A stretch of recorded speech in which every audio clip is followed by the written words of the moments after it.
Hello friends, this is Vidyut Vishwas and welcome to my channel hidden gem of stock market by Vidyut विश्वास।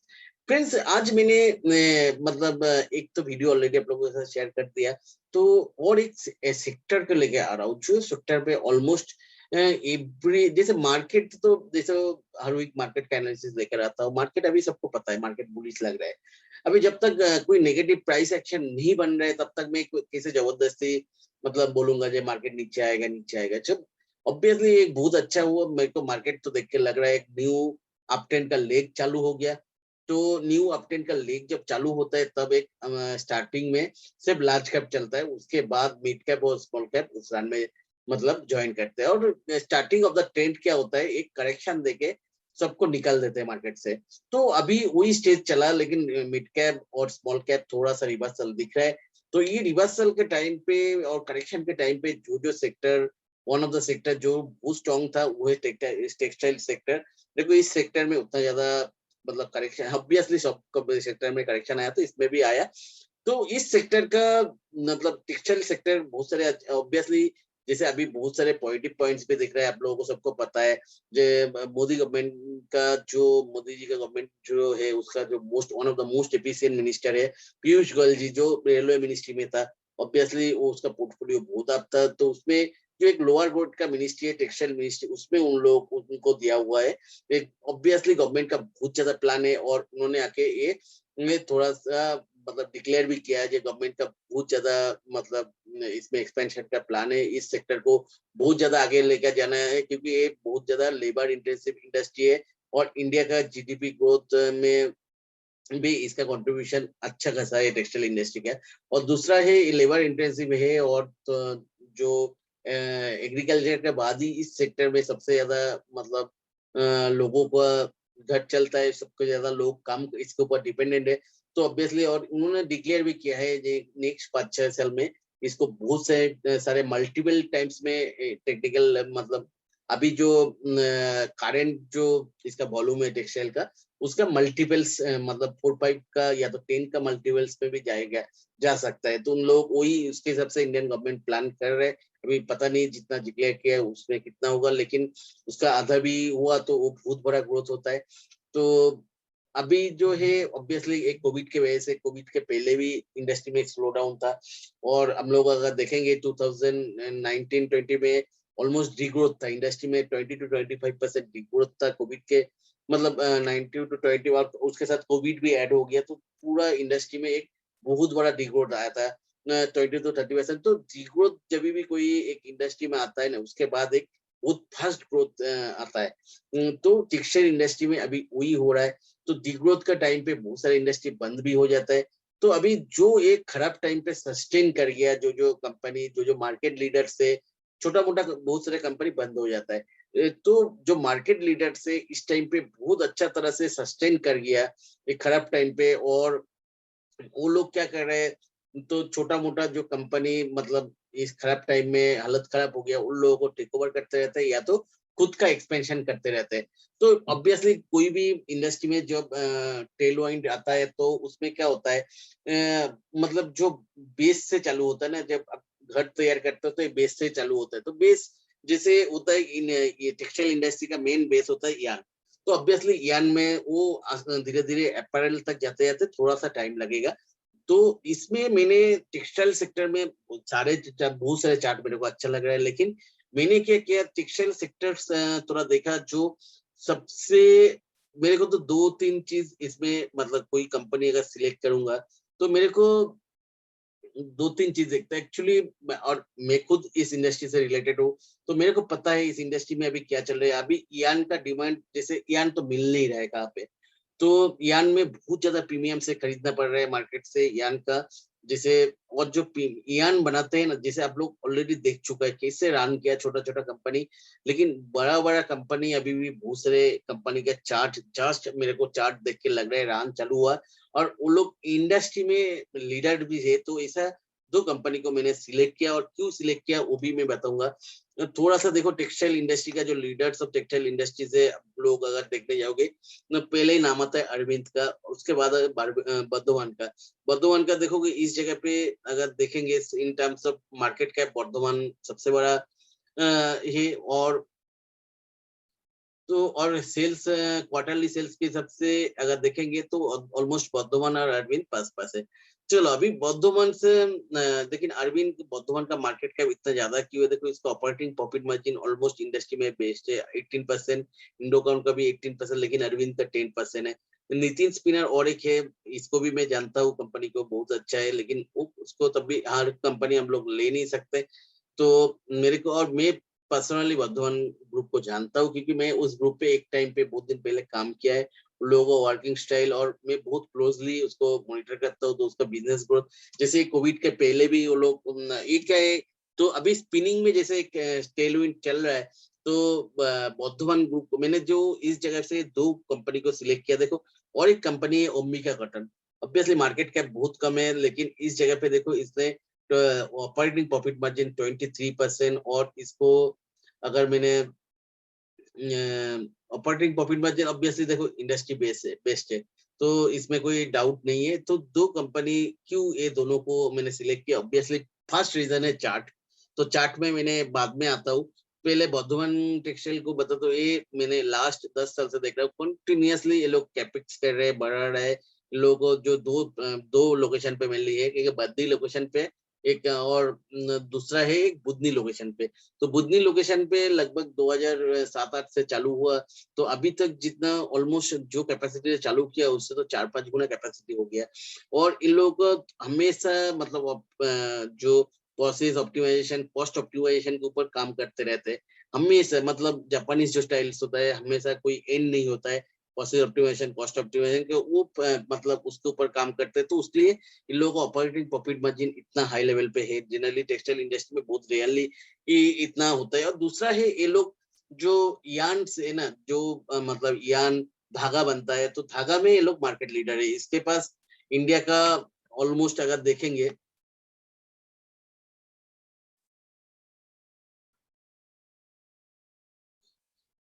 इनका देखो 59% revenue आता है यान से, और 37% रेवेन्यू आता है फैब्रिक से, और एक्रेलिक फाइबर से 4%।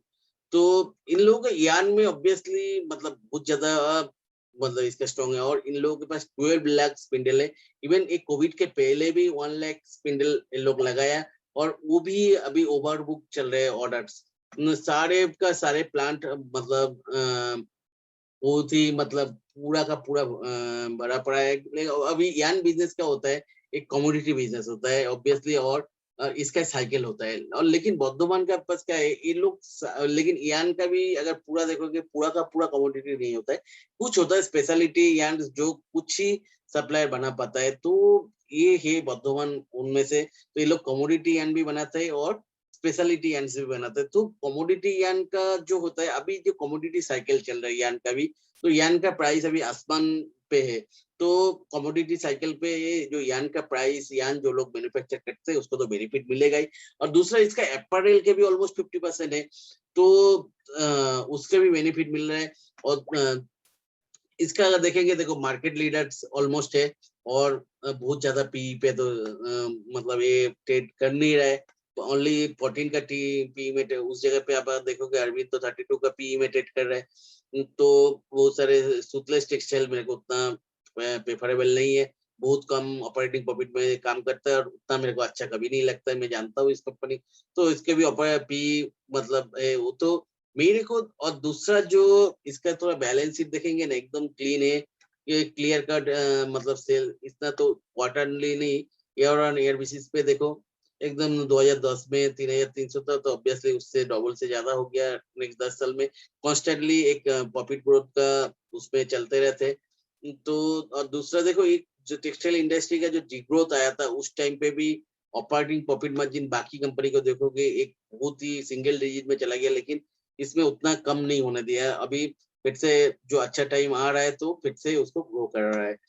तो इसका कॉन्स्टेंटली मतलब इसको बैलेंस शीट बहुत ही अच्छा है। आप अगर देखोगे डेप भी उसके सामने cash in the balance sheet मतलब जो रिजर्व्स होता है बहुत ज्यादा है, और एक खराब टाइम पे भी मतलब उतना कम नहीं हुआ, उल्टा बढ़ गया। क्योंकि कोई इंडस्ट्री में जब डीग्रोथ आता है ना, डीग्रोथ के टाइम पे कंपनी कैसे चला वो मेन चीज होता है। तो डीग्रोथ के टाइम पे भी इसका डेप नहीं बढ़ा, भले ही ये इसने कॉन्टिन्यूसली कैपेक्स किया है, तो और बहुत ही एग्रेसिवली एक्सपेंशन किया, कैपेक्स किया, उसके बाद भी इसका रिजर्व्स बहुत ज्यादा है और डेप भी उतना बड़ा नहीं है, एक माइनॉरिटी लेवल पे है। तो ये कंपनी तो मेरे को बहुत अच्छा है तो लग रहा है। मेनली देखो मैं टेक्निकल्स पे जाऊंगा, तो उसलिए मैंने जल्दी जल्दी खत्म करना चाहता हूँ। और एक दूसरा कंपनी क्यों रखा, ओमिका कॉटन।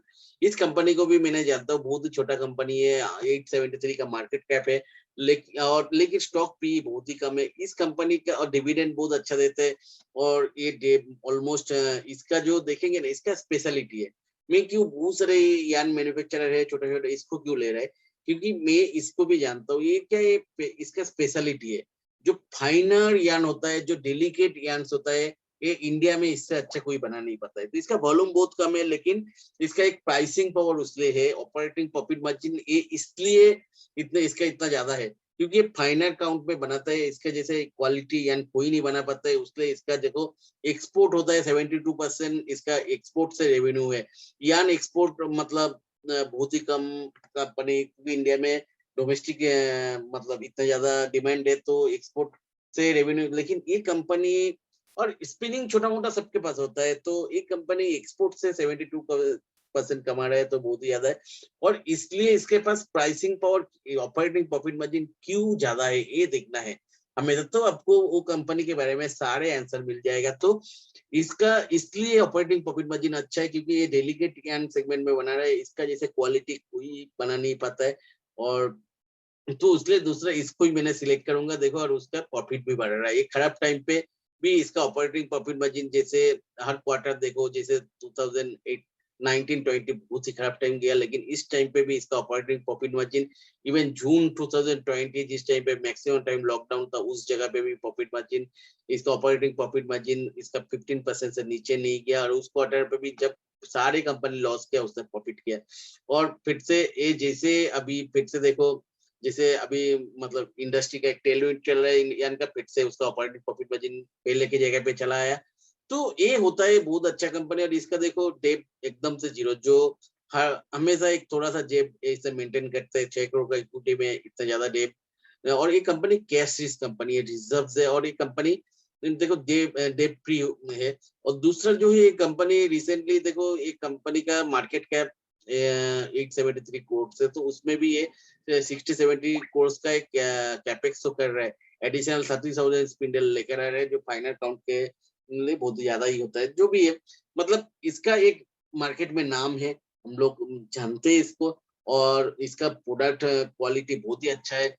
तो उसके हिसाब से मैं ये दो कंपनी को टेक्सटाइल सेक्टर से सिलेक्ट कर रहा हूँ। थोड़ा चार्ट देख लेता हूँ, क्योंकि मेरा जो सब कुछ होता है ना, चार्ट के बेसिस पे होता है। तो चार्ट के हिसाब से हम लोगों को बता देता हूँ कौन सी जगह पे एंट्री करना है, कौन सी जगह पे ये अगर खराब गया तो कौन सी जगह पे एग्जिट भी कर देना है।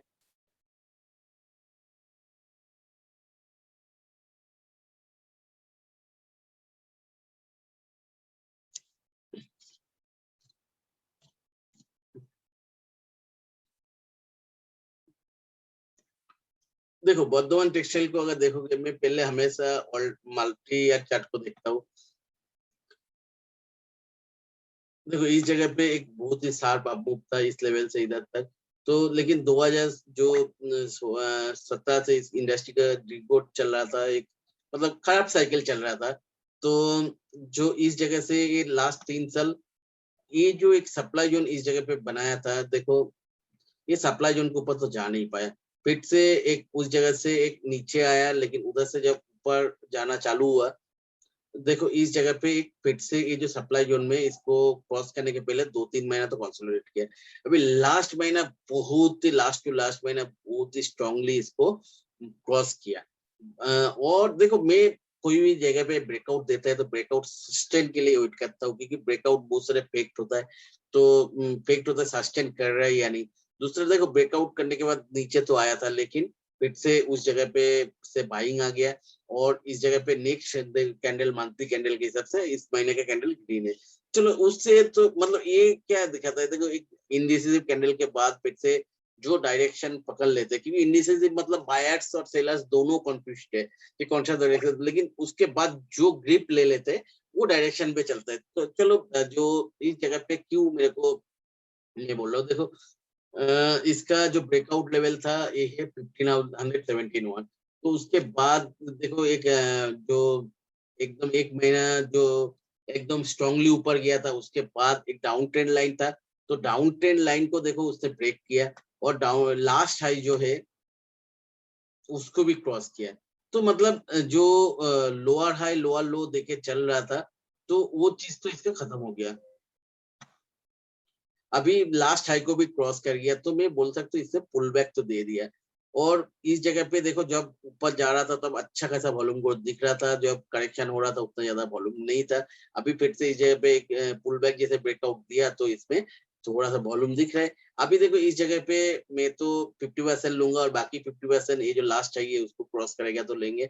और इसका मेरा स्टॉप लॉस होगा 1618 वीकली क्लोजिंग बेसिस पे। तो ये हो गया मेरा 10-15% का रिस्क रहेगा और मैं 50% क्वांटिटी के ऊपर है, ऑब्वियसली इसको क्रॉस करेगा तो मेरा स्टॉप लॉस चेंज हो जाएगा। तो मेरा एक्चुअली जो मतलब रिस्क रहेगा वो भले ही ये 15% दिखा रहा है, लेकिन मेरा 7 to 8% का रिस्क आ जाएगा। ये हो गया आपका बौद्धवन टेक्सटाइल का जो है। और दूसरा फ्रेंड्स, दूसरा अंबिका कॉटन में जाने के पहले एक चीज मैंने बता देता हूँ, मैं कोई सेबी रजिस्टर्ड एनालिस्ट नहीं हूँ। तो मेरा जो भी शेयर कर रहा हूँ आप लोगों से वो कोई मतलब वो पूरा का पूरा स्टडी पर्पस के लिए कोई रिकमेंडेशन नहीं है। आप लोग खुद भी स्टडी करो इस इंडस्ट्री में, इस सेगमेंट में और भी कोई अच्छा इंडस्ट्री मिले तो मेरे को बताओ, तो मैं उसके ऊपर और भी आप लोगों को वीडियो बनाने के लिए तैयार हूँ। और आप लोग मेरे को फॉलो करना चाहते हो तो नीचे डिस्क्रिप्शन बॉक्स में मेरा टेलीग्राम ग्रुप का लिंक दिया हुआ है, उसमें आप लोग ज्वाइन कर सकते हो। चलो फिर अभी अंबिका कॉटन फटाफट देख लेते हैं वीडियो, क्योंकि अननेसेसरी लंबा हो रहा है।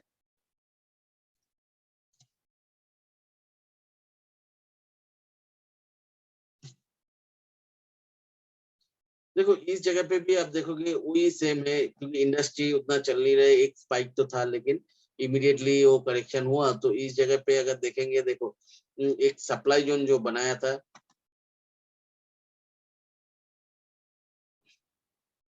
वो सप्लाई जोन को बहुत दिन तक क्रॉस नहीं कर पाया। तो इस बार बहुत ही स्ट्रांगली क्रॉस किया था। इस जगह पे वॉल्यूम ग्रोथ भी दिख रहा है, देखो वॉल्यूम ग्रोथ कितना है। और दूसरे बात है देखो क्रॉस करके तुरंत नीचे आ गया था नेक्स्ट महीने में, लेकिन वो सस्टेन कर रहा है या नहीं, देखो इमीडिएटली जैसे मार्केट थोड़ा सा सपोर्ट देना चालू किया तो ये ऊपर आ गया। तो मतलब इसमें पावर है और ये ब्रेकआउट सस्टेन करेगा कंटिन्यूसली 2 महीना इसके ऊपर सस्टेन कर रहे हैं। चलो थोड़ा डेली चार्ट पे देख लेते हो थोड़ा सा पुल बैक जैसे कुछ दिख रहा है या नहीं। तो इस जगह पे देखेंगे जो डाउन ट्रेंड चल रहा था, चलो मैं ये जो नीचे वाला लाइन है उसको हटा देता हूँ, वो मेरा खुद का स्टडी के लिए। तो इस जगह पे तो ऊपर से जो डाउन ट्रेंड लाइन था उसको तो ब्रेक कर चुका है और इस जगह पे वॉल्यूम फिर से ग्रोथ आ रहा है। देखो नीचे बार बार ये टेन लाइन क्यों वैलिड है, टेन लाइन के नीचे जितने बार जा रहे हैं स्टे नहीं कर पा रहे, बहुत बार नीचे तो आ रहा है लेकिन ये टेन लाइन टच करके ऊपर जा रहे हैं। और इस जगह पे एक अभी भी इसके नीचे देखो अभी भी इस जगह पे जो सप्लाई जोन है, एक सप्लाई जोन तो ऑब्वियसली स्ट्रांग है। भले ही डाउन ट्रेंड लाइन इससे ब्रेक कर गया लेकिन इस जगह पे एक सप्लाई जोन है, ये सप्लाई जोन को इसको क्रॉस करना पड़ेगा।